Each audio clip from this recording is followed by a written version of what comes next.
Salam alaikum wa rahmatullahi wa barakatuh. Voilà la suite de Surat al-In'am. Apprendre avec Allah les lois d'Allah.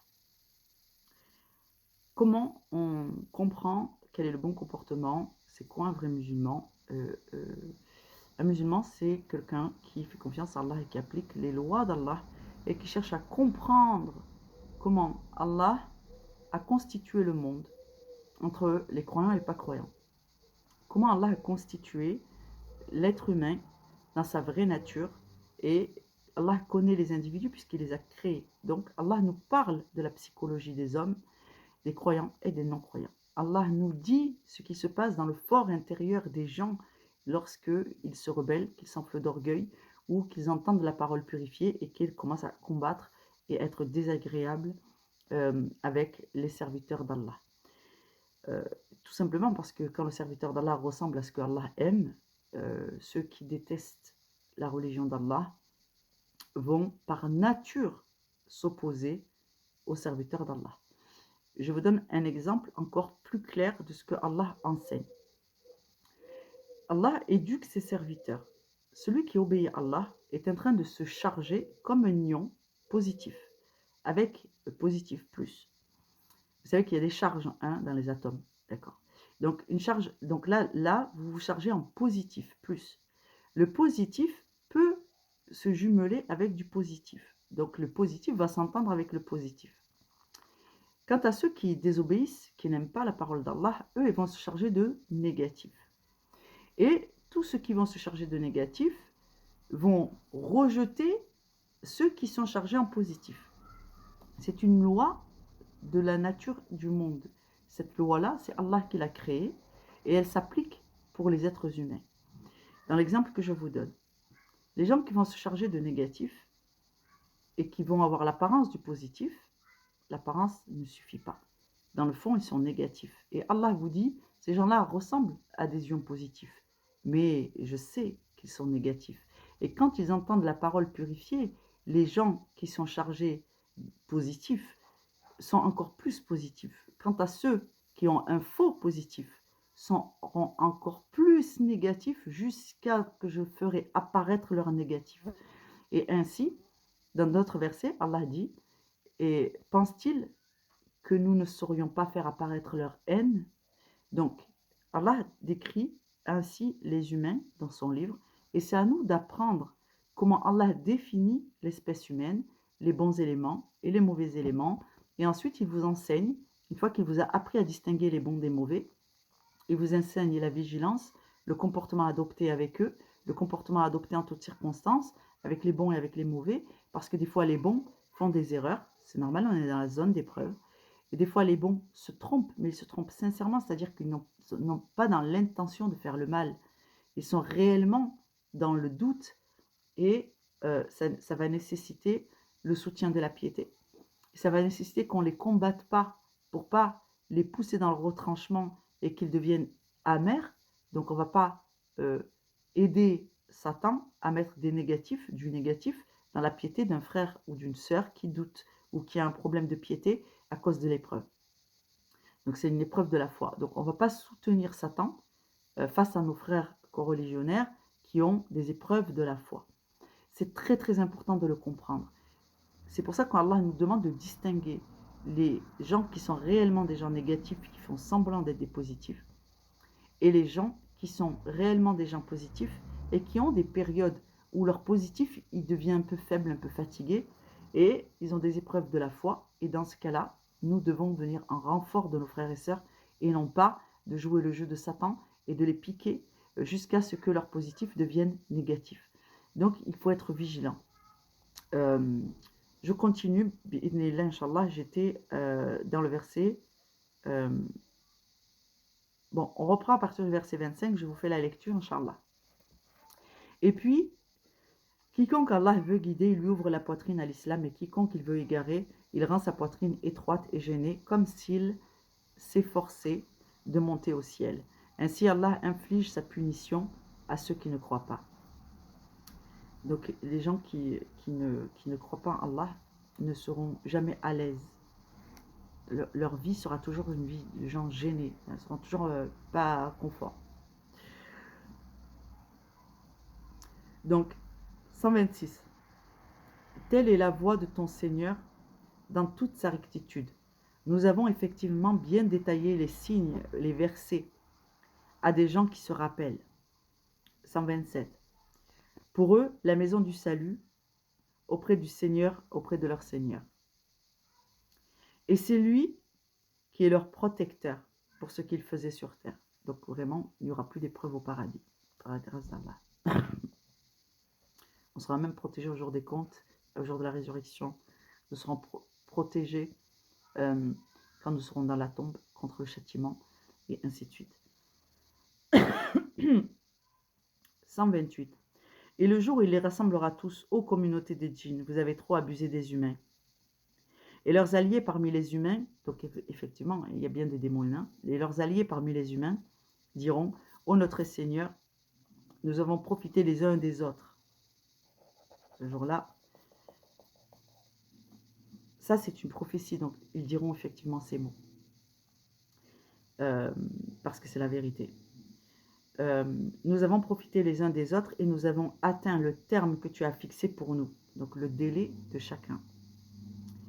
Et Dieu leur dira, il leur dira, l'enfer est votre demeure, vous y resterez éternellement, sauf si Allah a décidé autrement. Et vraiment, ton Seigneur est sage et omniscient. Non, est sage et omniscient. 129. Allah parle, il dit, et ainsi accordons-nous à certains injustes l'autorité sur d'autres injustes, à cause de ce qu'ils ont acquis.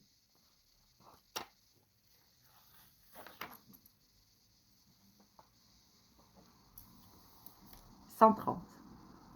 Ô communauté des djinns et des humains, ne vous était-il pas venu de messagers choisis parmi vous, qui vous ont raconté mes signes et avertis de la rencontre de ce jour?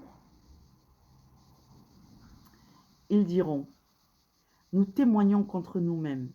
La vie présente les a trompés, dit Allah. Et ils ont témoigné contre eux-mêmes qu'en vérité, ils étaient mécréants. Donc, vous voyez, comme quelqu'un fait quelque chose de mal, et qu'il sait qu'il désobéit à Allah, mais qu'il le fait quand même, Allah considère que ceci est un témoignage contre lui-même. Donc, que ce soit dans le monde matériel ou dans la vie future, c'est les mêmes actes. Vous retrouverez au jour des comptes ce que vous avez œuvré, vraiment. Et Allah vous en a fait la promesse. C'est que ton Seigneur n'anéantit point injustement les cités dont les gens ne sont pas avertis.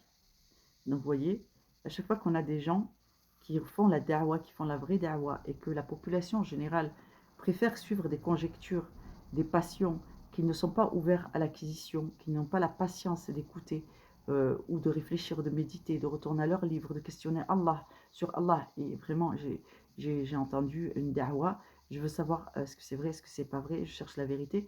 Ces comportements, ils ont disparu. Les gens ils choisissent un guide et disent ouais voilà je vais suivre celui-là, s'il se trompe c'est lui qui portera le fardeau de m'avoir égaré. Wallahi ça ne marche pas comme ça. Wallahi ça ne marche pas comme ça. Allah prendra ça en compte effectivement. Ceux qui vous ont égaré porteront le fardeau de vous avoir égaré si toutefois vous étiez niya et que ils ont redoublé de stratagèmes pour vous égarer et que vous étiez vraiment dans la confusion à cause des shayatines et de la nature de votre épreuve. Mais ceux qui n'ont pas cherché la vérité auprès d'Allah lui-même, ceux-là ne pourront pas tromper Allah. C'est que ton Seigneur n'anéantit point, donc Allah ne commet pas d'erreur. C'est ça qu'il faut comprendre. Donc s'il y a un doute, si vous avez un doute, faites bénéficier Allah de votre doute. Faites confiance à Allah, questionnez le plus. Voilà. Si vous avez un doute, questionnez Allah davantage. Lisez votre livre davantage. Et faites beaucoup d'istighfar. Comme ça, Allah sera satisfait de vous. Il reconnaîtra votre humilité et votre quête sincère. Donc, à travers l'humilité, on est nécessairement en quête qu'Allah nous éduque. Ensuite, Allah nous dit, après le fait qu'il promet qu'il allait anéantir les injustes, parce qu'Allah ne commet pas d'injustice, donc si Allah anéantit un peuple, c'est qu'il est injuste, et qu'ils ont reçu un avertisseur. 132. À chacun des rangs, des récompenses, selon ses œuvres. Or, ton Seigneur n'est pas inattentif à ce qu'ils font. Donc là, il nous rappelle la récompense.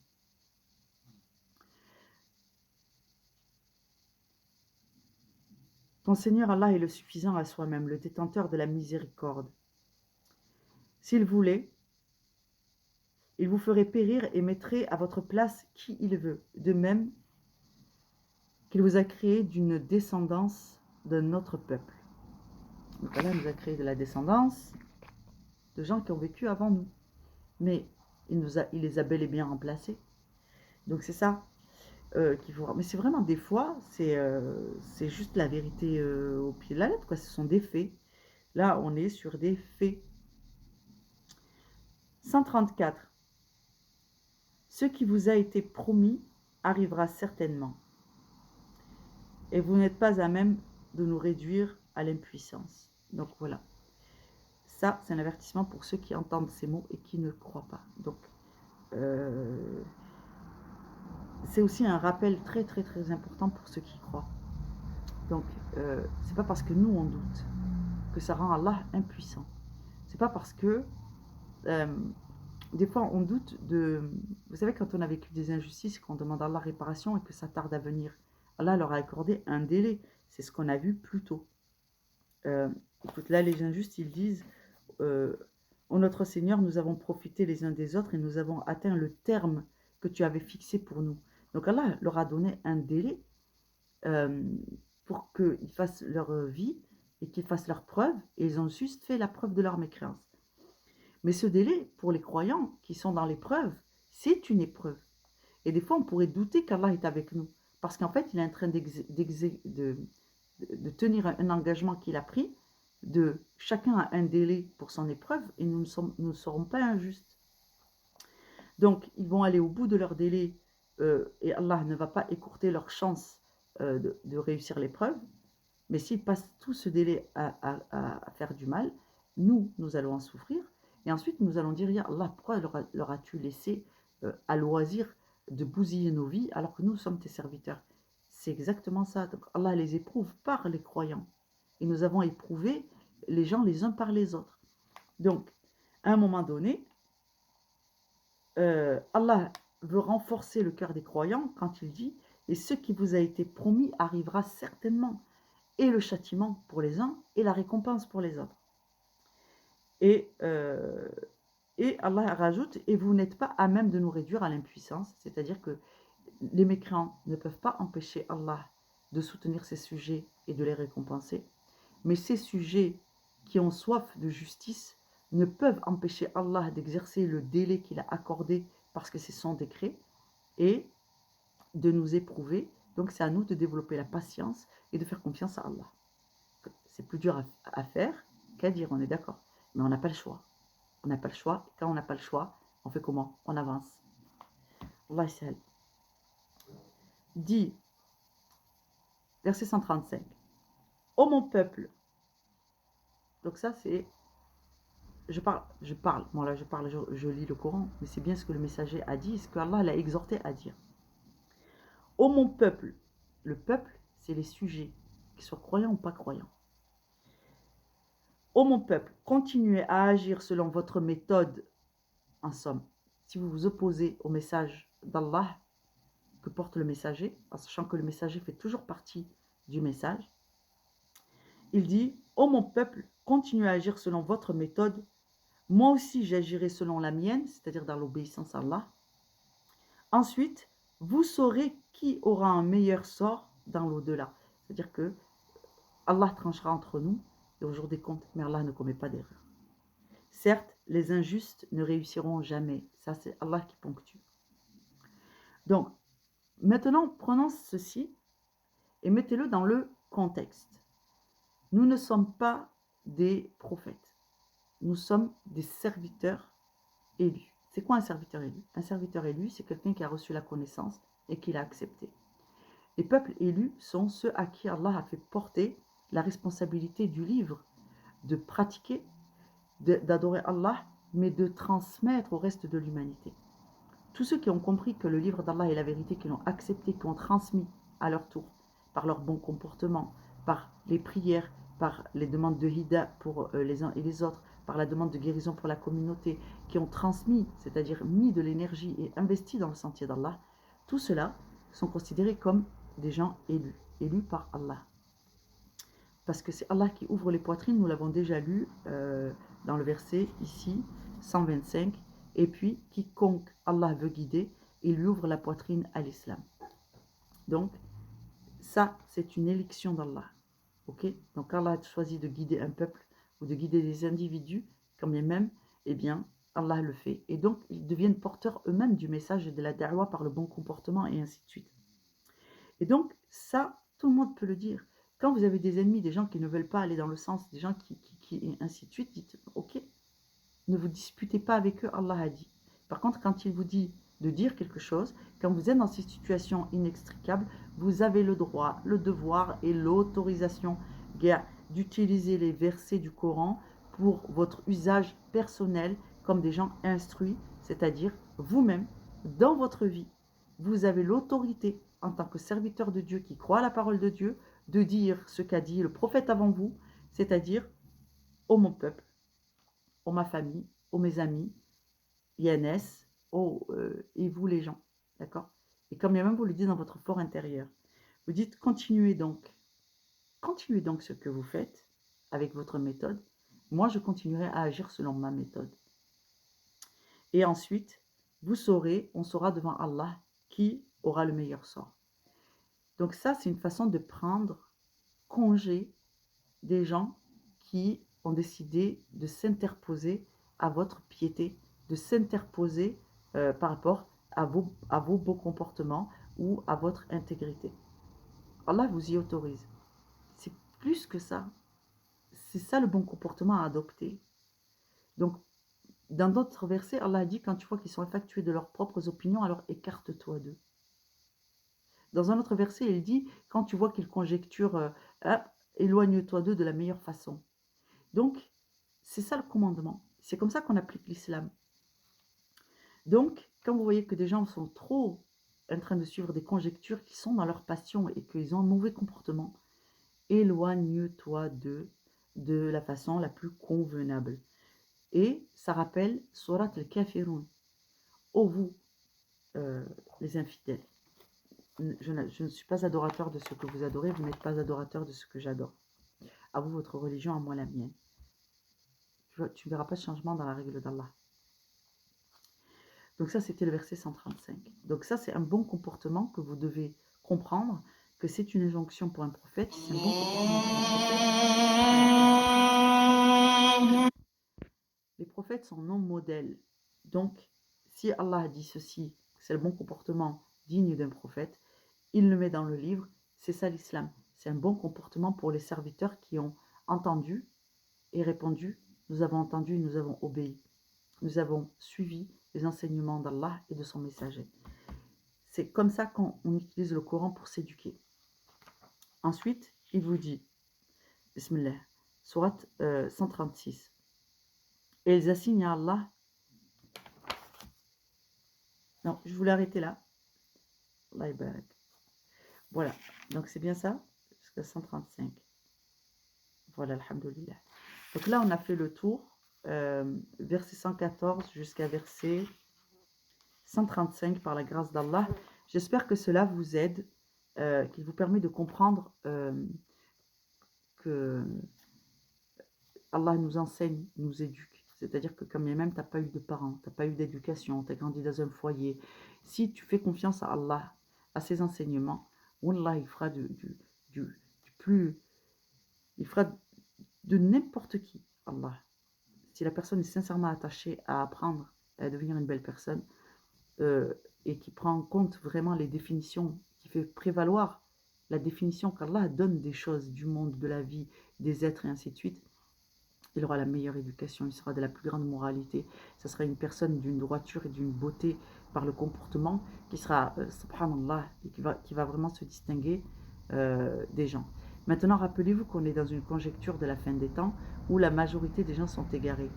Si vous voulez être reconnu pour votre qualité et avoir une vie stable et équilibrée, vous devez vous rapprocher des gens qui vous ressemblent, c'est-à-dire pas qui vous ressemblent et qui aiment les mêmes choses. Non, c'est pas ça. Les gens qui vous ressemblent, c'est les gens qui font confiance à Allah et qui gardent toujours une bonne opinion d'Allah quoi qu'il arrive. Que s'il y a un problème dans la situation, ils sont capables de se remettre en question pour savoir s'ils sont bien guidés ou s'ils ont commis une faute et qu'Allah est fâché contre eux. Des gens qui craignent l'autorité d'Allah et qui ne prennent pas la religion pour jeu, tout est sérieux dans la vie. Il n'y a pas de zone où non, c'est bon, on a le droit de rire de ça, on a le droit de rire de ça. Il faut être adulte. Adulte. L'enfance, en réalité, c'est une période qui est très courte pour les êtres humains. Nous, on a tendance à trouver des gens qui ont 35 ans et qui sont encore comme des enfants. Non, en vérité, à 7 ans, on a passé l'âge de raison.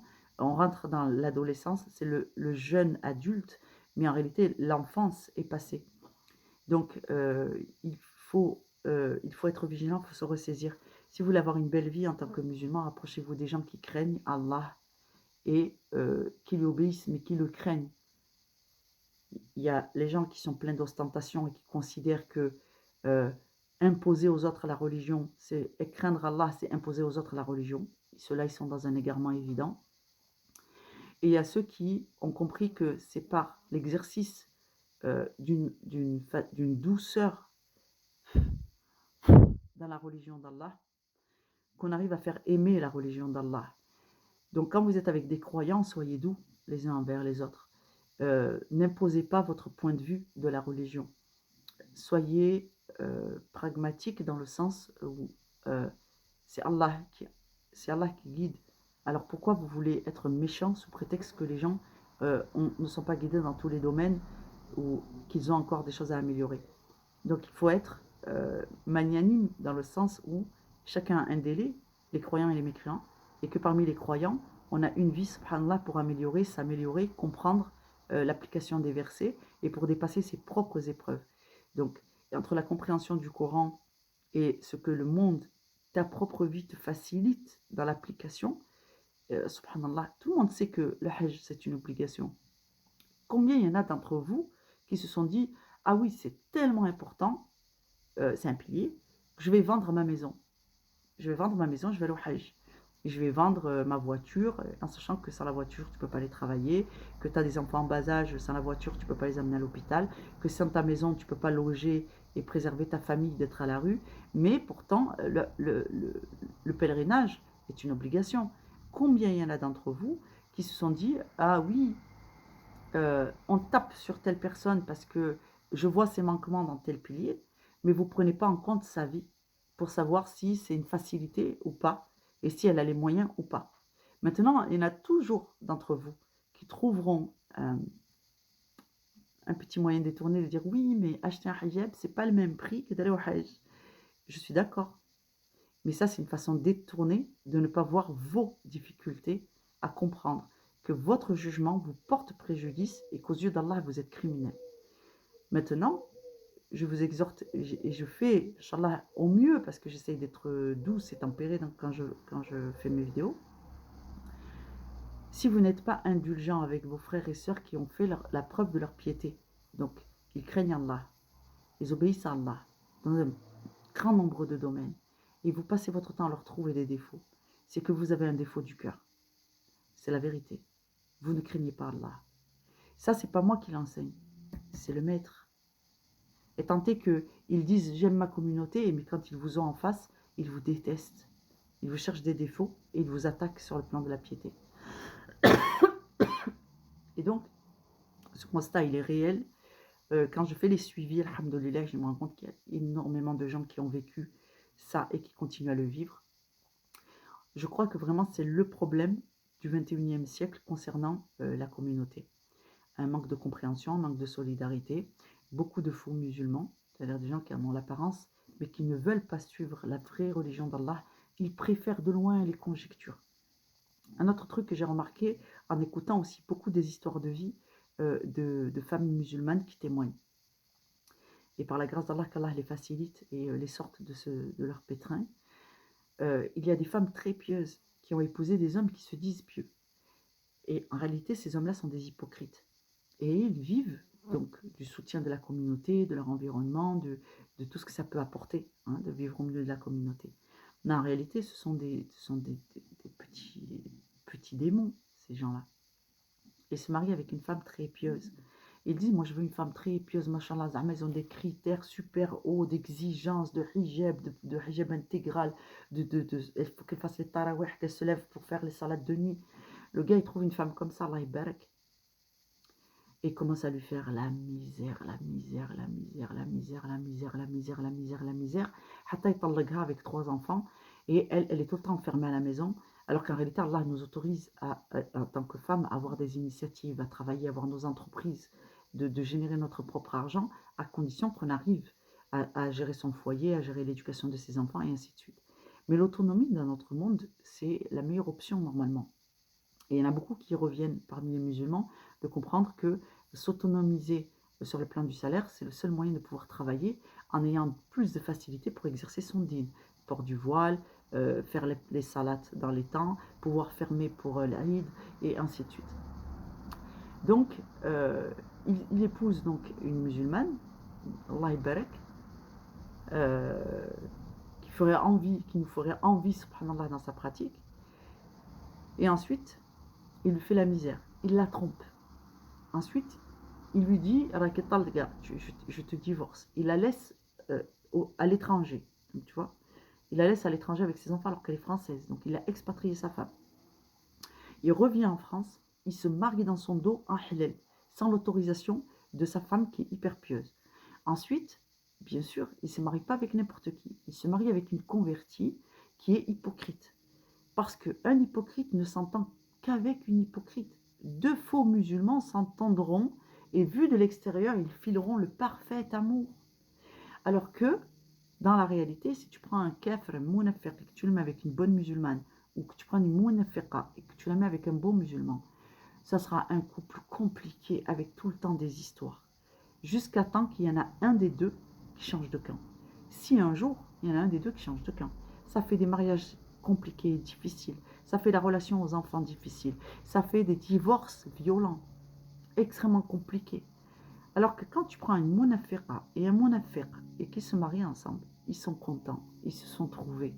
Alhamdulillah, on va pouvoir être des kafirs ensemble, forts dans notre union, et aux yeux des autres, on pourra faire bien semblant, communément, qu'on est de très très bons pratiquants et profiter de tout le bien que la communauté peut apporter.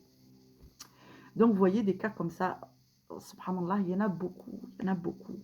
Donc, quand vous comprenez la psychologie qu'Allah enseigne dans le livre, quand vous voyez comment Allah vous indique comment, à l'intérieur d'eux-mêmes, ils sont très méchants envers vous, ils vous détestent, ils ne sont là que par profit, eh bien, vous comprenez les profils psychologiques qu'Allah enseigne.